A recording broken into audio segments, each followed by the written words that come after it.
Praise the Lord. Shrimati Charles Cowman గారి రచనల నుండి ఎడారిలో సెలయేర్లు అను గ్రంథము నుండి అనుదిన ధ్యానములు.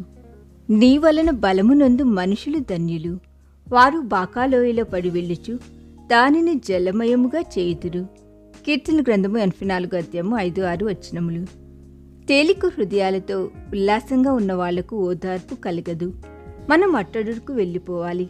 అప్పుడే దేవుని నుండి వచ్చే అతి ప్రశస్తమైన బహుమానం ఓదార్పును మనం పొందగలం. అప్పుడే ఆయన పనిలో ఆయనతో సహకరించే వాళ్ళం కాగలం. మన ఆత్మలపై చీకటి కమ్ముకోవడం అవసరమే. ఇలా రాత్రి అయినప్పుడు, ఆకులు ముడుచుకున్నప్పుడు, పూరేకల్లో సూర్యకాంతి తలతలలేమీ లేనప్పుడు లోటు మాత్రం ఉండదు. ఎందుకంటే రాత్రి ముసుగులో పరలోకపు తుషార బిందువులు కురుస్తాయి. ఇవి సూర్యుడు లేనప్పుడే వర్షిస్తాయి. శోకపు లోయలో బాధల దారిలో వెళ్తుంటే దేవుని ఓదార్పు తోడై నన్నెత్తి పట్టింది.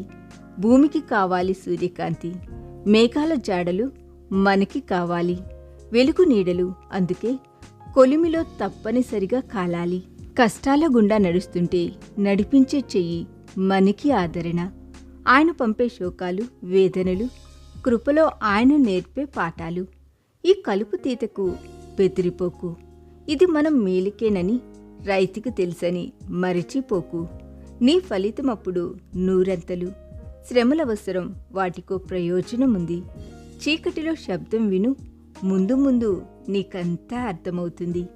చీకటి లోయలో వెలుగు నీడలో దేవుడే తోడు, రాత్రిళ్ళు పాటలు పాడు. ఈ దిన ధ్యానము మనందరి ఆత్మీయ జీవితమునకు ఆశీర్వాదకరముగా ఉండునుగాక. ఆమేన్.